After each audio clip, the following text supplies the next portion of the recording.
자, 민주당 3인방 누가 나도 대선에 승리한다. 민주당의 약진, 굉장히 눈에 띄는 여론조사 결과 소개하겠습니다. 자, 안희정 충남지사 이제 맹추격하고 있는 증명인데 이렇게 얘기했군요. 지방사라도 촌놈 안 되는 세상 만들겠다. 어떤 의미일까요? 자, 먼저 송찬욱 기자와 함께 여론조사 얘기를 해보겠습니다. 동아일보 여론조사인데 네. 결과를 좀 보겠습니다. 네, 2월 3일부터 4일까지 진행된 여론조사인데요. 보시다시피 지금 문재인 더불어민주당 전 대표가 28.7%로 굉장히 안정적인 1위를 유지를 하고 있습니다. 네. 근데 눈여겨봐야 되는 게 2위와 3위 후보인데요. 네. 안희정 충남지사가 12.9%, 그리고 황교안 총리, 대통령 권한대행 겸 총리가 10%를 지금 기록을 했는데요. 이게 지금 그래픽에는 안 나와 있지만, 네. 지난해 12월 28일부터 30일까지 또 동아일보가 진행했던 여론조사 비교를 해보면 상당히 큰 상승폭이거든요. 네. 네. 그래서 안희정 지사 같은 경우는 특히 거의 10% 가까운 상승폭을 기록을 네. 해서요. 네. 그래서 지금 문재인 전 대표가 물론 안정적인 1위를 하고 있지만 상당한 추격을 하고 있다고 볼 수가 있겠습니다. 그동안 이제 반기문 유엔 사무총장이 후보로 남아있을 때는 2강 1중 또는 1강 2중 그랬는데 이제는 1강 4중 또는 1강 4약 이쯤 판세가 좀 구분이 될 것 같군요. 네. 이제 조사 시점으로 보면 2월 3일과 4일이기 때문에요. 네. 반기문 총장이 이 대선 불출마를 선언한 직후에 여론조사가 됐기 때문에 네. 물론 정보의 유통 속도가 빨라서 반 총장이 사퇴한 이후에 다른 후보를 지명했을 수도 있지만 조금 더 시간이 지날수록 2위와 3위의 어떤 지지율에는 조금 변동이 있을 가능성도 높다. 이런 점을 염두에서 보는 것이 좋을 것 같습니다. 자, 송찬욱 기자. 지금 네. 보니까 양자 대결에도 문재인 후보가 더불어민주당의 후보만 됐다 하면 다 이기네요. 네, 현재까지는 이렇게 안정적으로 양자 구도에서는 이기는 걸로 기록이 나와 있는데요. 근데 조금 더 이제 살펴보면 현재 꼭 문재인 전 대표가 아니더라도 2위를 하고 있는 안희정 지사라든지 다른 민주당 후보들이 출마를 해도 양자 구도에서는 현재 이기는 것으로 좀 나타나는 측면이 있거든요. 네. 이거를 좀 생각을 해보면 뭐냐면 정권 교체에 대한 열망이 지금 상당히 크다는 뜻입니다. 네. 지금 또 그렇기 때문에 꼭 문재인 전 대표가 1위를 독주를 하고는 있지만 이게 오히려 문재인 전 대표에게는 또 최대 위험 요인이 될 수 있어서 앞으로 안희정 지사의 캠페인이라든지 이런 게 국민들의 받아들이는 거에 따라서 또 역전도 일어날 수 있다는 거를 좀 보여주기도 합니다. 자, 그런데 이제 이념 성향적으로 이제 여론조사 때 물어보잖아요. 네. 당신은 진보입니까? 네, 전 진보입니다. 라고 답한 분들 중에는 문재인 후보가 47%로 압도적으로 많은데 당연히 나 보수입니다 한 사람은 황교안 권한대행이 높은 건데 나 중도입니다 하는 사람 중에서도 문재인 대표가 굉장히 높네요. 네, 그렇습니다. 현재 아무래도 최순실 사태가 터진 다음에 네. 중도층에서 도저히 보수 후보에게로 지금 이제 마음이 끌리지 않는 결과라고 볼 수 있겠고요.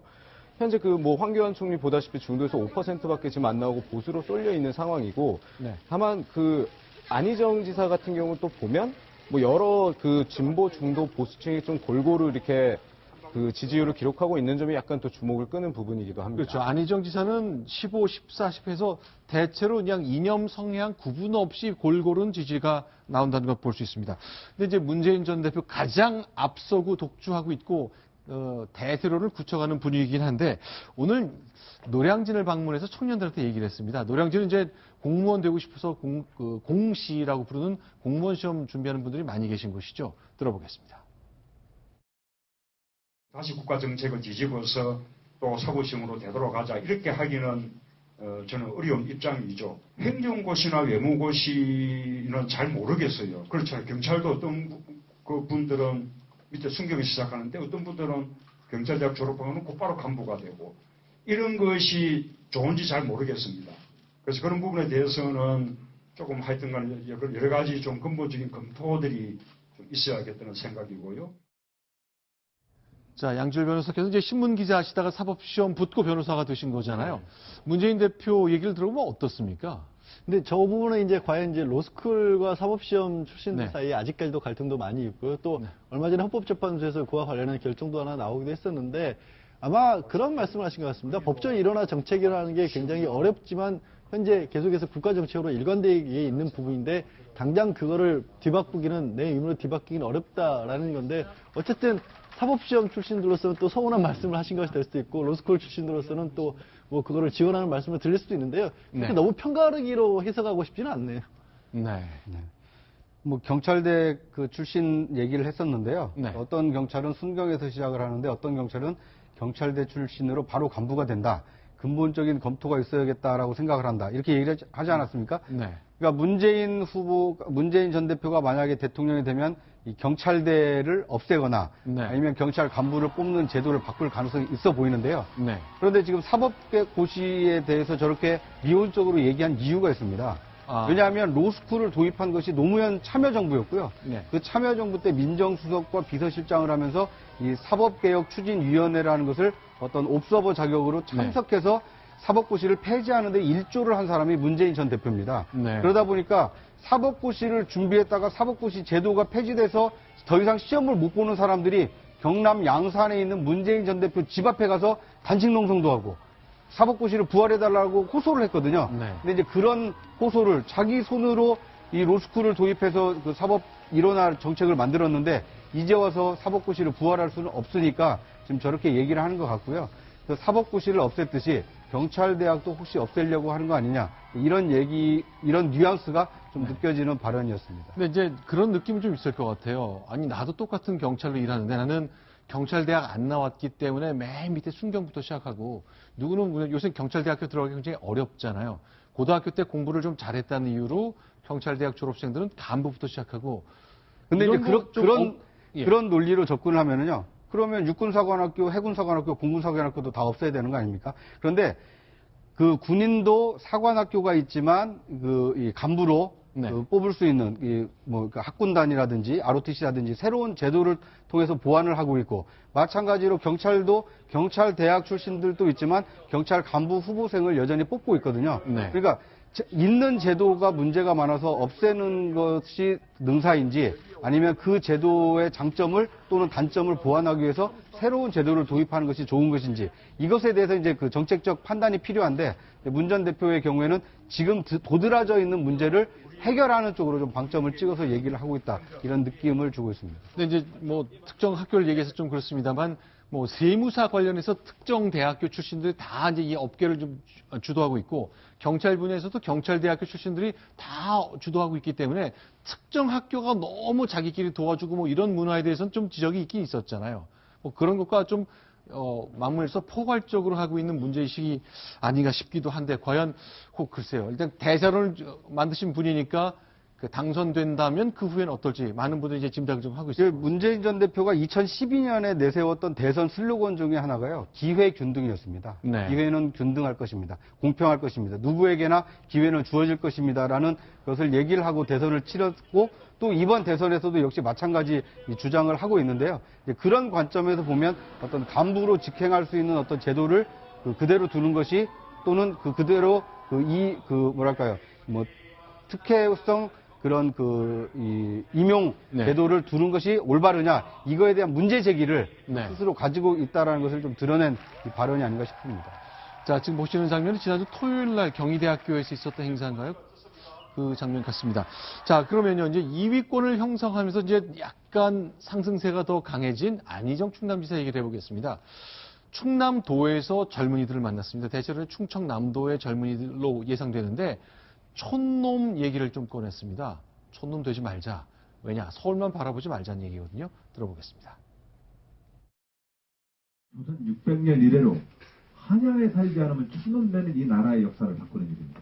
세계 어느 나라를 가봐도 자기 고향과 고장에 대한 긍지와 자부심과 행복감으로 살지. 프랑스 사는 사람들은 맨날 파리만 동경하고 앉아있고 미국의 사람들은 맨날 뉴욕만 동경하고 있고 그 얼마나 촌스러운 풍경입니까? 자, 저건 어떤 의미인가요? 그러니까 서울의 모든 자원이 집중되고 있는 거 이제 미루자. 노무현 대통령이 이제 행정수도 이전하고 뭐 공기업들 다 지방으로 보냈잖아요. 뭐 그런 정신이 있겠다는 얘기인 거로 봐야죠. 뭐 이렇게 긍정적으로 해석을 하면 그런 발언인 것 같습니다. 그러니까 네. 지역 균등 발전. 그러니까 서울만 발전해서 서울로 가야만 성공하는 것이 아니라 지역에서도 얼마든지 자신의 좋아하는 일을 하면서 이 자부심을 가지고 살 수 있는, 그러니까 지역에서도 서울만큼 자부심을 느끼면서 살 수 있는 그런 나라를 만드는 것이 좋지 않느냐. 서울 사람 또는 서울 사람이 아닌 사람은 다 촌놈. 이렇게 양분되는 사회는 올바른 사회가 아니다. 이런 관점으로 좀 얘기를 하고 있는 것 같습니다. 네. 실제로 이제 문재인, 안희정 두 정치인의 얘기를 오늘 나왔던 얘기를 하나 보여드렸습니다만 사실은 정치권에서 부글부글 끓고 쟁점이 되는 거는 최근에 나왔던 안희정 충남지사의 대연정 얘기입니다. 자, 내가 대통령 당선되면 모두 다 같이 하겠다 하면서 새누리당까지 포함을 시켰었거든요. 자, 한번 들어보겠습니다. 어떤 장면이 있었는지 영상으로 준비했습니다.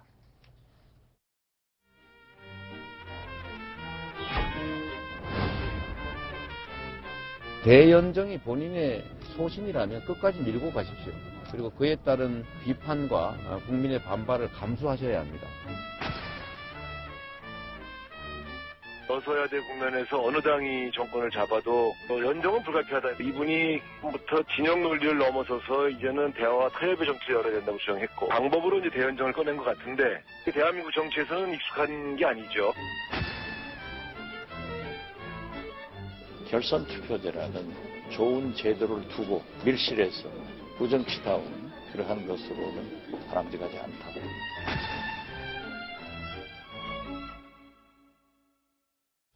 자, 송철을 기자. 네. 이제 정치부 취재하면서 국회에서 오늘 이것 때문에 시끌시끌했죠. 네, 뭐 대연정 지금 뭐 새누리당조차도 지금 네. 웬 대연정이냐 뭐 이런 얘기가 나오기도 하는데요.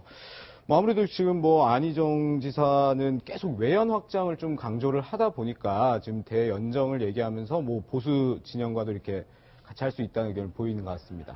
자, 그러니까 나는 좀 선거공학적 접근한 게 아니다. 내 소신이다. 아니, 대연정하지 않고 어떻게 의회 정치할 수 있느냐 이 얘기거든요. 네. 사실은 이제 국회 선진화법 때문에 사실은 여야가 손잡고 타협하지 않으면 아무것도 안 되게 돼 있는 건 많잖아요. 네. 그러나 이 말이 왜 이렇게 비판을 받는 거죠? 지금 왜냐하면 그 새누리당과 바른정당과 좀 이렇게 손을 잡는다는 게 지금 최순실 사태로 뭐 조기 대선까지 벌어질 수 있는 가능성이 있는 상황에서 어떻게 함께 이렇게 연정을 할 수가 있느냐 뭐 이런 좀 비판이 좀 있는 것 같습니다. 자, 그럼 양절 변호사님 어떠세요? 자, 어차피 만약 안희정 내가 대통령이 된다면 나는 새누리당과도 손잡겠다. 그러니까 줄 거 주고 받을 거 받겠다 그 얘기잖아요.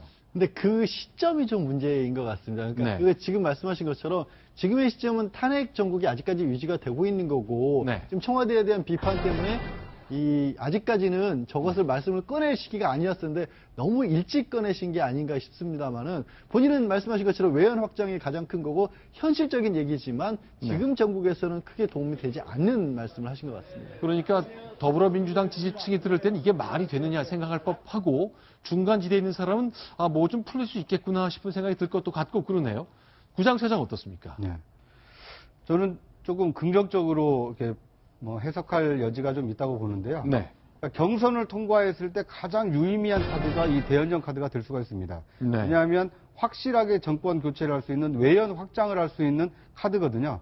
그러니까 보수 진영뿐만 아니라 중도층 그리고 대한민국의 어떤 그 단절을 두려워하고 있는 많은 국민들에게 어떻게 보면 이런 대연정으로서 누가 대통령이 되더라도 과거와의 단절보다는 그 대한민국의 어떤 그 역사와 이런 이 국정 운영이 안정적으로 이어질 수 있겠구나. 이런 이제 신뢰감을 줄 수 있기 때문에 본선 경쟁력을 높이는 데는 굉장히 유효한 카드다. 하지만 앞서 양지열 변호사께서 말씀하신 대로 경선에서는 조금 불리할 수 있습니다.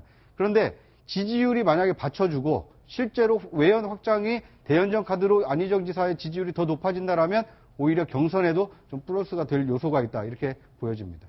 어떻습니까, 유정 기자? 네, 일단 안희정 지사의 대연정 카드는 굉장히 본인에게 좀 좋은 승부수가 될 것 같습니다. 왜냐하면 현재 2위이고 밀리고 있습니다. 민주당 내에서도 굉장히 밀리고 있기 때문에 여기에서 뭔가 돌파구가 필요합니다. 또 하나는 안희정 지사가 충남과 5060 세대에서 굉장히 인기를 끌고 있는데 이 사람들 꽤나 보수적입니다. 그래서 이들을 공략하기 위해서도 매우 좋은 카드고요. 또 하나는 장기적인 포석도 있습니다. 차차기 주자라는 말을 너무 많이 들어왔는데 네. 그럴 수도 있습니다. 그렇게 된다면 장기적으로 볼 때는 안희정 지사를 지지하는 폭이 매우 높아질 수도 있습니다. 네.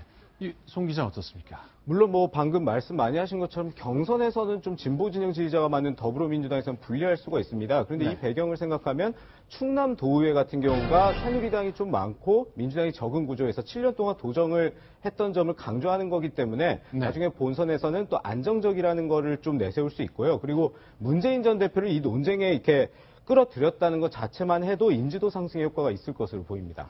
자, 그럼 이제 대체로 안희정 지사 이제 50대, 60대 글쎄 약간 상대적으로 고령층에서 유권자 인구 분포를 볼 때 고령층에서 지지가 좀 있고 충청권에서 지지를 많이 얻는다. 뭐 충남 출신이니까 뭐 당연히 그럴 것 같은데요. 저희가 그래서 충청남도와 충청북도에서 유권자를 직접 만나봤습니다. 좀 차이가 있습니다. 먼저 충남 유권자들의 얘기를 좀 들어보겠습니다. 예, 저는 문재인 후보를 지지하고 있습니다. 뭐 크게 이 지역에서 뭐 문제 있는 사건들도 없었고 크게 뭐 또 좋았던 사건들도 없었던 걸 보면은 그냥 무난한 정치를 하신 것 같습니다. 안 지사를 지지합니다. 파벌을 위주로 해가지고서 특정 도를 소수사람들이 모여가지고 정치를 하기보다는 연정 같은 경우에는 그건 아주 좋은 방법 중에 하나가 아닌가 생각을 합니다. 안희정 지사님을 지지합니다. 충청도에서도 이렇게 인물이 나와주는 게 옳다고 생각됩니다. 천안가니까 역시 저 충남지사 출신의 안희정 지사, 역시 뭐 저희가 늘 말씀드립니다만 이게 과학적인 샘플링을 통한 조사가 아니기 때문에 왜곡됐을 가능성이 굉장히 많다는 것 저희가 한번 전제로 말씀드리면서 소개를 드렸습니다. 일단 충남에서 이 충청 대망론이 어떻게 보면 좀 불 가능성이 있습니다. 네. 그러니까 반기문 전 총장 지지율이 상당히 그 20% 가까이 높게 나왔을 때 항상 빠지지 않고 1위를 했던 지역이 충청 지역이었거든요. 네. 그런데 그 충청 지역에서 어떻게 보면 충청을 대표했던 반기문 전 총장이 낙마를 했기 때문에 이 대항마가 될 수 있는 대체제가 될 수 있는 안희정 지사 쪽으로 조금 쏠림 현상이 나타날 수 있다. 네. 그런 조짐이 지금 뭐 물론 그 오차가 굉장히 큰 그 샘플 조사이긴 하지만 네. 안희정 지사에 대한 어떤 기대감을 표하는 이 충청 도민들이 많아지고 있다는 것은 앞으로 안희정 지사의 어떤 지지율 상승이 조금 기대해 볼 수 있는 대목이 아닌가 이런 생각이 듭니다. 그러나 충청도라고 충남 충북이 같지 않더라고요. 충청북도에서 유권자들을 만나봤거든요. 반기문이 빈 그 자리에 대한 충청북도의 생각은 대체로 이런 거 아닌가 싶네요. 소개해드리겠습니다. 누구라고 이렇게 지지하는 건 결정은 아직 안 했어요. 기왕이면 충청권에서 유능한 대권 후보가 나오면 더욱 좋다고 생각합니다. 현재는 지금 생각해보는 사람이 없는데 안희정 지사 같은 경우 좀 젊으시고 변정로는 정말 잘해서 어쨌든 앞으로 잘 좀 나라가 정말 안정적으로 잘 갈 수 있으면 좋겠다는 긍정적인 생각을 하고 있습니다.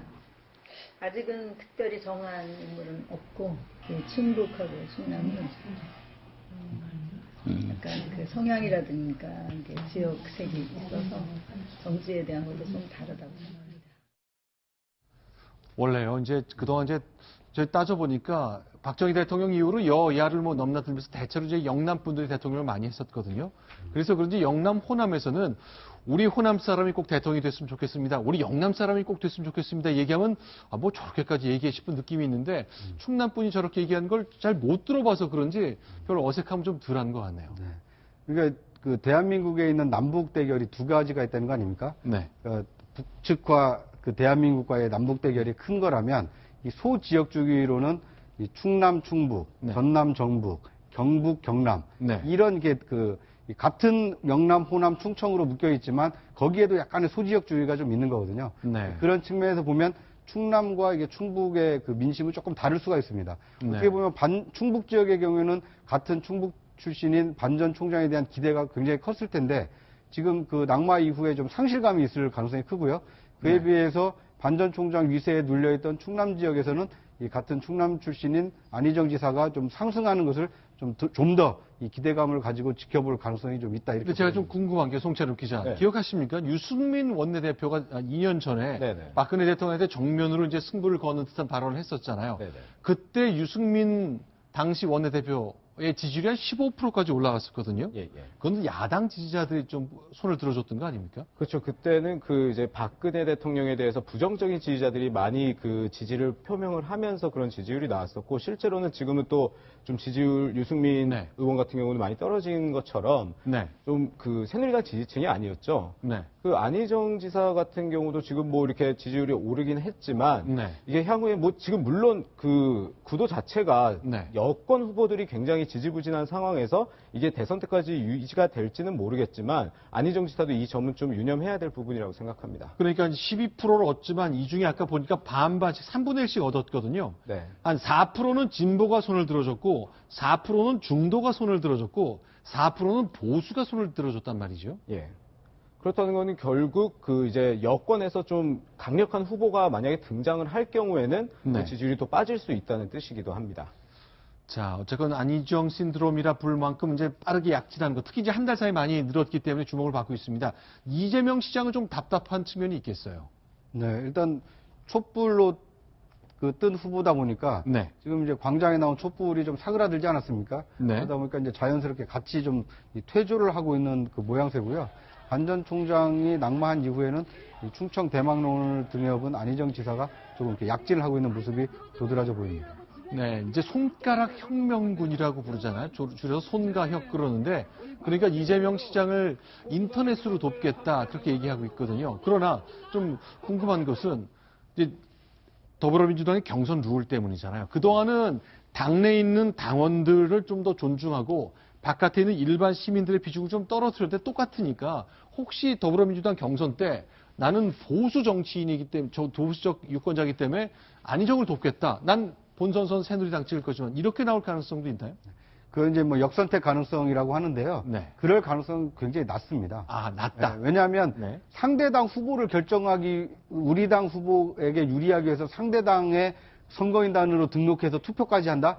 그러니까 그것은 굉장히 적극적인 그 반대론자 아니면은 그렇게 하기 어렵고요. 네. 실제로 선거 현장에서 그 선거인단을 모집하는 걸 보면은요, 자발적으로 참여하는 비율이 굉장히 낮습니다. 네. 대부분 후보와 후보 주변의 참모들, 캠프에 있는 사람들이 열심히 그 모임을 쫓아다니고 지인들을 모아서 뭐 이렇게 10명, 100명 이렇게 모아야 그 몇만 명이 되는 거지. 네. 실제로 지금 보면 여론조사상으로 보면 굉장히 뭐 야권의 그 우호적인 것 같지만 네. 실제로 야권의 경선에 참여할 의향이 있느냐 그걸 물어보면 좀 이렇게 실제로 좀 떨어질 가능성이 높거든요. 네. 그런 점을 보면 그 여론조사에 나타나는 여론과 실제 선거에 참여할 그 열기와는 네. 조금 이렇게 온도차가 있다라고 보는 것이 좀 타당하지 않을까 싶습니다. 역시 조직을 누가 더 많이 갖고 있느냐, 또 누가 더 열성적인 팬들을 많이 갖고 있느냐.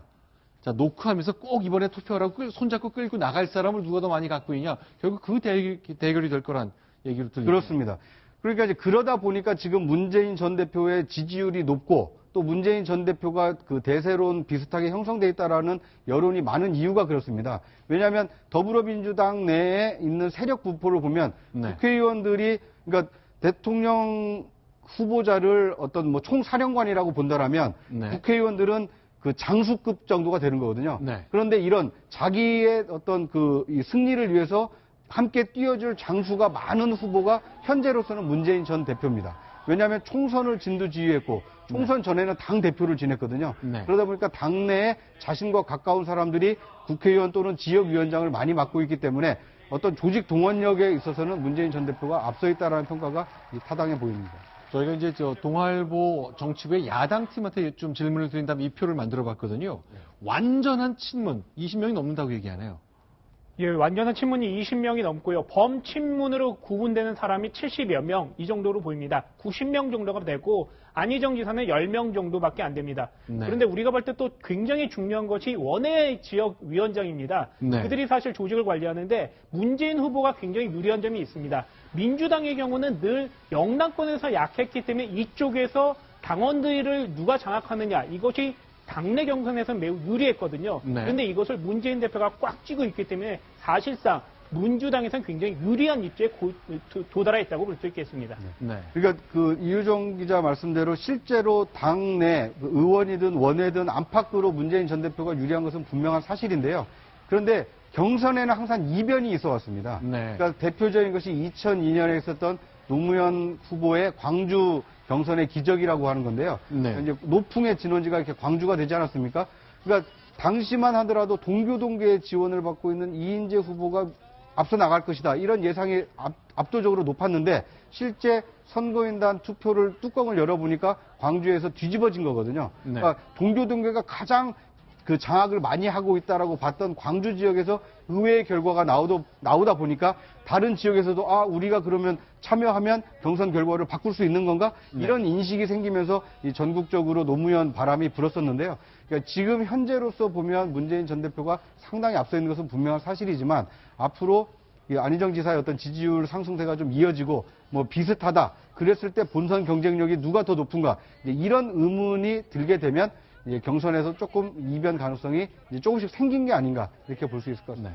이른바 진성이라고 해야겠죠. 네. 그러니까 지금 그냥 여론조사 결과에서 무작위적으로 타는 의견하고 네. 실제로 민주당 지지층 내부에서 의견이 좀 많이 차이가 날 겁니다. 네. 그러면 문재인 전 대표 같은 경우는 특히 촛불 때 이럴 때도 그렇게 크게 나서지 않으면서 정중동의 움직임을 꾸준히 싸우면서 사람들을 많이 만나고 다녔었고 조금 네. 전에 이제 토요일에 있었던 경희대에서 북콘서트 장면 같은 것들이 네. 딱 그걸 상징적으로 보여주는 게 그날도 제가 이게 듣기로는 거의 유료 콘서트 형태로 자리를 네. 열었는데도 불구하고 거의 굉장히 자리가 없을 정도로 사람들이 많이 모였다고 합니다. 네. 그런 것들이 이제 그동안 문재인 전 대표가 바닥을 다져왔던 것들이 드러나는 거거든요. 저게 다 지금 경선에서 표로 연결될 사람들이 저렇게 모여있다고 본다면 네. 사실상 실제 민주당 경선에서의 문재인 전 대표의 대세론 같은 것들이 작용할 영향이 더 높겠죠. 아무래도. 알겠습니다. 자, 이제